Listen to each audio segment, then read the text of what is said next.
Well, we've had a couple things. Q3 was a record production quarter.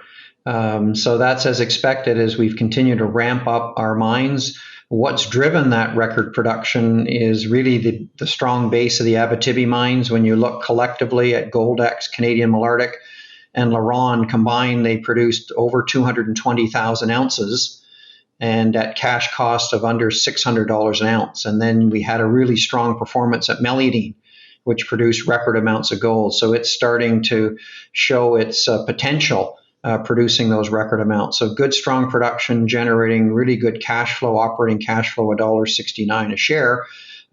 So again, as expected, strong production, strong cash flow. And then we've also had some really good exploration results as we spend the largest budget that we've had in over 60 years of being in the gold mining business. Where are you with the merger? You received some feedback from some regulatory bodies? Yes, we've got approvals in Canada. So as we move forward, the vote is on November the 26th. And then the last piece is getting sign off by the regulators in Australia, which should be fairly straightforward. So we're excited about moving forward and should have everything done earliest or latest early in 2022, but possibility that everything gets done before the end of this year. So we're hopeful that we can get it done by the end of this calendar year. I want to talk about exploration that you're doing, but first let's just talk about the quarter and talk about some costs. I noticed, it's a theme that I'm seeing that COVID has come back and disrupted some miners. I think about South Gobi Resources. They had the news today about having difficulty shipping into China. Newmont also had some disruptions at its Australian mines. And also noted later in your quarter that you said there was some impacts from COVID at Agnico. Well, impacts at the Hope Bay operation, and that's a contract workforce coming out of Western Canada, where unfortunately they had a spike in COVID cases in the fall, so that impacted that operation. But when we step back and look at the operations in their entirety, COVID we've managed pretty well in terms of not having it impact in a big way our productivity or our cost structure. So looking forward, what we see, as we said in the press release, is we're seeing price increases on consumables to the tune of about 5 to 7%. So costs have bottomed from an industry perspective, and we're starting to see some price pressure on the consumable side. So that should carry over into next year. You also mentioned in the quarter that it was kind of broad-based, and you see that happening across the industry, and you specifically noted diesel. Well, diesel, certainly with the oil price, we're fortunate that the biggest part of our business in terms of diesel consumptions in the far north, we order that a year ahead of time. So we're somewhat insulated in terms of when that starts to impact the business.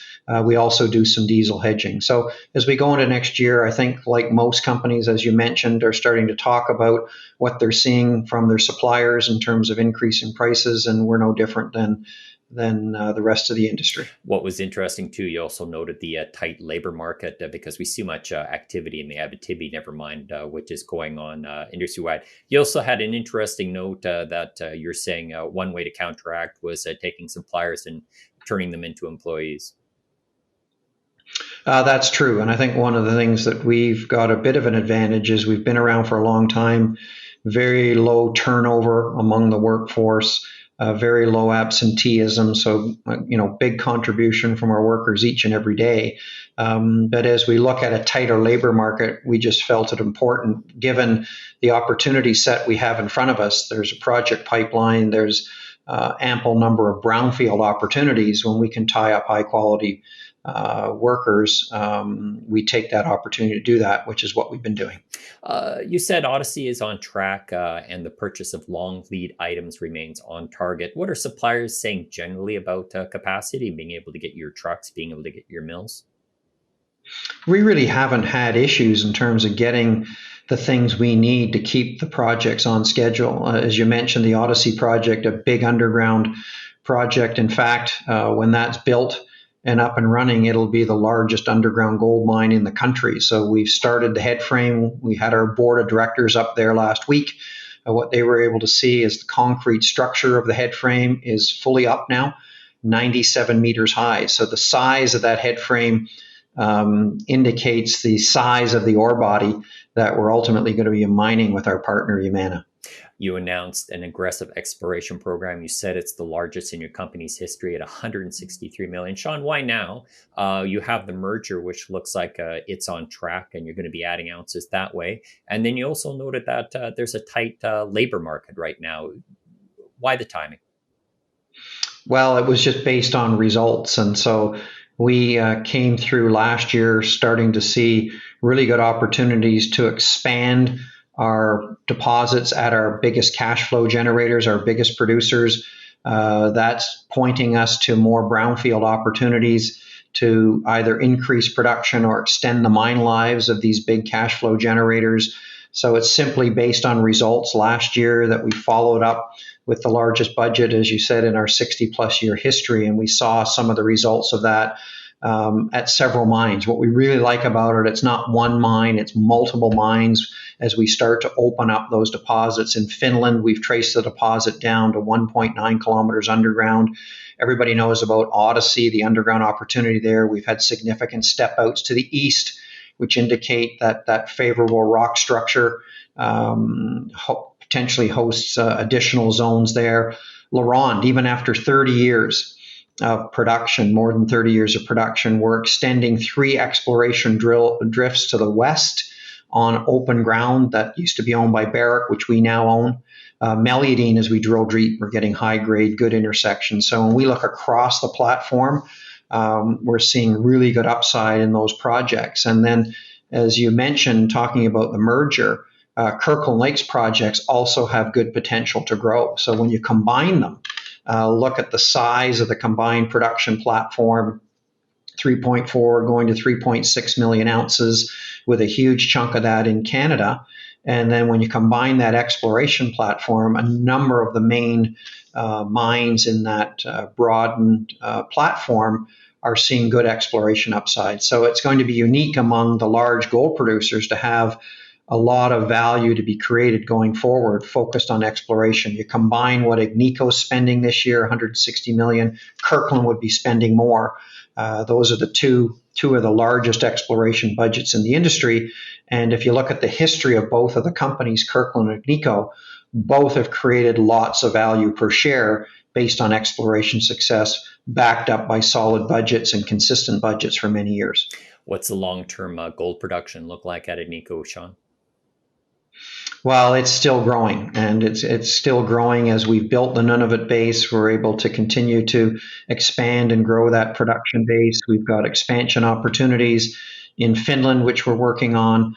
At LaRonde, we're into a high-grade zone. Meliadine's also going through an expansion phase. So we've got a platform that's going to continue to grow. When we look at the combined company with Kirkland Lake, meaningful producer, be third largest in the world. The nice thing about that, it's in pro-mining regions, and as we've said already, it's got tremendous exploration upside across the portfolio. And we can see some of that today, and I'm sure we're going to see more updates from an exploration standpoint from our partners at Kirkland. So a lot of positives on the exploration front. And lastly, Sean, how is gold looking to you? Gold is stuck right now, and I think it's stuck because investors are still trying to determine what inflation's going to look like as we move forward. And we're in that camp where inflation's not transitory, and we can see prices starting to go up. We can see that end consumer prices are starting to increase.